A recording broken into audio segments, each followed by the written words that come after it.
everybody, it's Lennon. I have been wanting to film this tag since the channel Inception.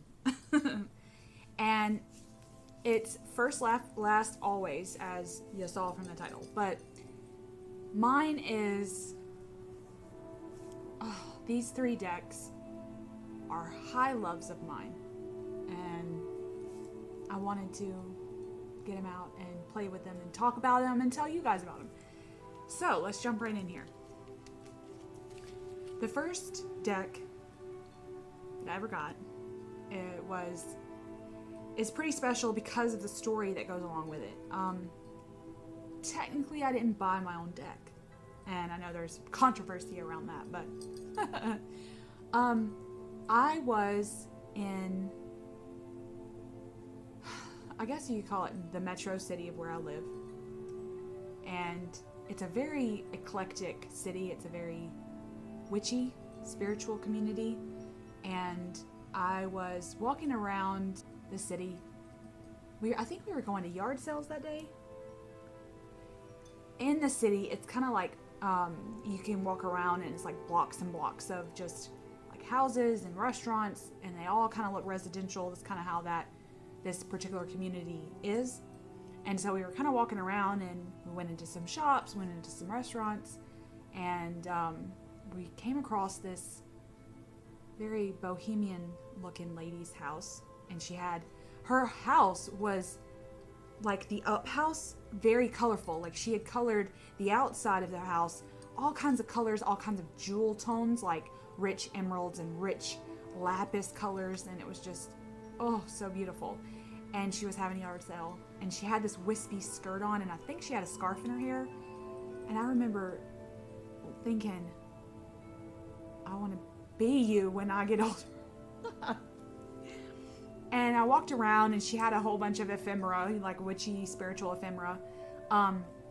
Lots of like candle holders and pictures, like art, like framed pictures. I don't actually own a lot of framed art. As you can see, my gallery wall is all my own art. So none of that really resonated with me. I did buy a couple of things from her that were like statue-esque, and not really statues. They weren't of anything, more abstract. But that's not what this video is about. But she had this tarot deck, the Aquarian.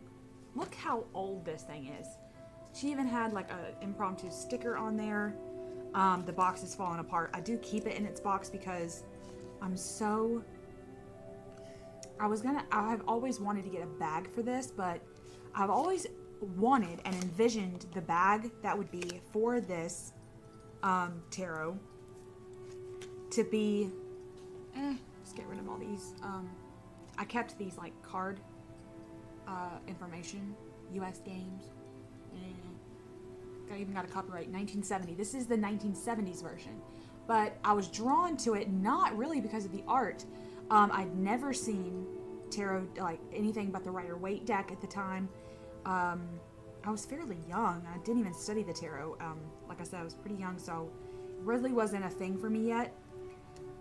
But it was called the Aquarian Tarot, and I'm an Aquarius. And so I remember opening it and flipping through the deck, and she walked up behind me and said, "Oh, I've seen you flipping through the deck. You know, does it vibe with you?" That's what she said. And I was like, yeah, I'm an Aquarius, so, you know, the art's pretty out there. So she started explaining to me about David Palladini, I think is the artist's name. He actually recently died. So telling me about how it really is a clone, like a Rider-Waite clone. She said it in a way that now I know what she meant. It's basically just like the Rider-Waite is what she was saying, effectively. But the card backs, I love it because it reminds me of the Aquarius symbol, like the water bearer. And I told her that this is really what pulled me in. Like, I can spot mermaid scales and waterfalls, and then she told me I was naturally intuitive, and she was like, you know, if it vibes with you, take it. And I did.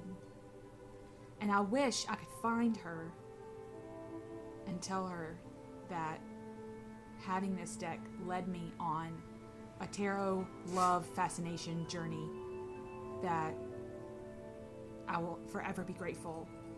She had no idea. I had no idea, but I would love to get back in touch with her, find out who she is, so that she can know that this particular deck and having this deck in my possession started my tarot love journey. The art is pretty like Art Deco. It's just lovely. Like I said, the card backs are pretty, they don't really go with the images on the front. Oh my gosh, look at this Wheel of Fortune. Ugh. And the faces like the art looks to be like almost watercolored, and then the faces look to be like pencil drawn in, like after the fact. Almost like his thought patterning was to leave them blank. And I'm famous in my family for a style of art called no face people, where I draw the whole picture and leave the face off. And I really probably would have liked it better had they had no faces, but look at this High Priestess. She looks very Isis to me with her like almost like a papist headdress on, but the flowers and like they have the little pillars here. It looks like the we have two buildings here in Atlanta that look like this, called the King and Queen building. That's what that reminds me of. So this is just, I mean, it is like just like a Rider-Waite clone. And the art, at first it never really pulled me, and I read with it and I couldn't really vibe, I didn't really vibe with it in readings. But I'm grateful for having it because of how it sent me on a tarot journey. Look at this star card. It's a damn peacock. Are you okay? Like, I don't know what that was. I don't know what that was. Okay. Okay. Shh. The Hermit. I love the Hermit. I can see his lantern, and I can see that there just looks to be like some like blockages here that he's going through, and I love that particular image. And his art style, like I said, it's never really been my thing, but I'm grateful for having it because of what it did to my tarot journey. So that's my first. And then the last one that I bought was not an easy buy for me, because I don't buy a lot of decks unless I study the images, study walkthroughs online on YouTube. If after a couple of months, if I still tend to go back and figure out what the like if I still go through walkthroughs and still want to look up images, specific images for cards, it's almost like I use the internet as a way to study the deck before I even buy it. And I know that if I do that, I need to have it in my possession. But it's like 6 whole months of thinking about it before I even hit the buy now button. So I don't own a lot of decks for that reason, because a lot of them don't make the cut. A lot of them don't. And this is a kitschy deck because I don't want to call myself morbid. I prefer the term dark witchiness, you know, like I'm not morbid, but I've always had a love of dark and the occult and the dark forces of magic. Not that I do anything with those, okay, but that's always where the base love of my witchcraft and my occultism love and research tends to go on to those more death and macabre. That's my favorite word, macabre. So, after studying with this deck online, I decided I needed to have it. And it's the Haunted House Tarot. And I didn't really, some of them were like, right? Like literally, But I remember looking at some cards specifically, and I thought, even if I don't use this deck all the time, I have to have it in my possession. And I've done a couple of readings with it, but it just seemed to pull out that love of the macabre for me. Like those old, and I have read a shit ton of these like romance, gothic romance novellas and novels that these are typically based off like drugstore romances, you know, like Harlequin romances, but in the dark category. I am an avid reader, as if you know my channel already, you know that I am an avid reader, but my love is with gothic fiction. You know, Daphne du Maurier, her Rebecca and Jamaica Inn, I think, and Mysteries of Adolfo, in the original Vampiress, which is actually a very, very old story about the very first vampire, which happened to be female, named Camilla, and she was lesbian too, and that story will just send you on a journey that you are going to want to be her, for real. Even if you love to hate her. But this really pulled me into that gothic fiction world, that when I need that, and when I need to remember that that's where my love lies, and that's where my aesthetic lies, like personal aesthetic. Let me show you some cards. This Three of Pentacles, oh goodness. This Moon card, it grabbed it for me. But she's leaving, right? But she's got these Dobermans here. Oh, so fascinating. Look at him. Sending out his crow, raven, whichever. I'm going to call it a raven because that's my spirit animal. So, you know, he gets a kiss for that. But sending it out, like sending that raven out to the other realms, like that spoke to me on so many levels. Like, look at this Queen of Damn Swords. Like, we know she's a badass, right? All about communication. And the fact that she has a book in her hand, I was like, yes! So, but this isn't going to be a walkthrough. I just wanted to show you a few, as to the art style. And anything Sasha Graham does is just like gold, right? Let's get to, the Hanged Man. The Hanged Man is probably my all-time favorite Hanged Man in a deck. And it's about the skeletons in your closet. Skeleton in the walls, right? And how we all have them. And how all the strides we make to protect the skeleton in the closet from getting noticed. And it's like always gaining new perspective, always having that in the back of your mind that, you know, everyone has secrets, and it's not always a good thing to go and meld around to figure out what everybody else has lurking in the walls. Sometimes we're just shoved in there with the skeletons and we're like, well, hold on. So it really spoke to me. I mean, having the butler as the magician, if that called to me on like a Downton Abbey level, I was like, the butler knows everything. So, yeah, so I studied it for many, many months. I think it was close to a year, because I went from like one Samhain, like where everyone was unboxing it when it came out on that Halloween, and then all the way to the next year, which was last year, and I bought it a few months ago, so it was like probably right after Samhain of last year that I bought it. So that's the very last deck that I bought, and I have loved it so far. Now, we've come to the last one. For you guys that watch my channel, you could probably guess what my always tarot would be. Come here, baby.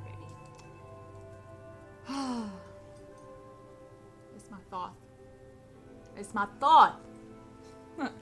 I use this for so much more than just tarot readings, that it has pulled me into an academic love, my academic love, and my studying love, and my journaling love, and my art love, because the art in this deck is fantastic. But the Thoth will, it will be the tarot for me always. Every reading that I've done with it, every study session I have with it, it just pulls me further and further down the rabbit hole. And if you follow me on Instagram, which you should, I dress up as Thoth cards. I love to do that. I like live the tarot, and I pick a card that I tend to want to embody in that like moment, or like that, you know, that moment in time, or that like that week, right? And I'll sit with it, and I'll be like, you know what, I'm really living this moment, or I really feel that archetype coming and becoming one with me. So I tend to dress up as, this was actually my most recent one that I dressed up as this queen, that she's the Queen of Swords, this Salome creature here with John the Baptist's head, and I'm envisioning her communicating and loving how she loved. She loved so pure, and you know, her dance of the 7 veils. I mean, I just have those thoughts when I see this card come up. Not just the card meaning about, you know, the communication aspect of her, but I mean, she's just fascinating. And the alchemy of the deck, and the Crowley's take on some of the card meanings resonate with me more so than the writer did. Even though after I got the Aquarian, my very next deck was the writer, and I studied with that and journaled with that and learned tarot with that for years, until I even bought another deck. And then I started really getting on YouTube and really looking at other decks, and that was my deck for years. And then I got the Thoth. I have no clue what made me get the Thoth. It must have been the art.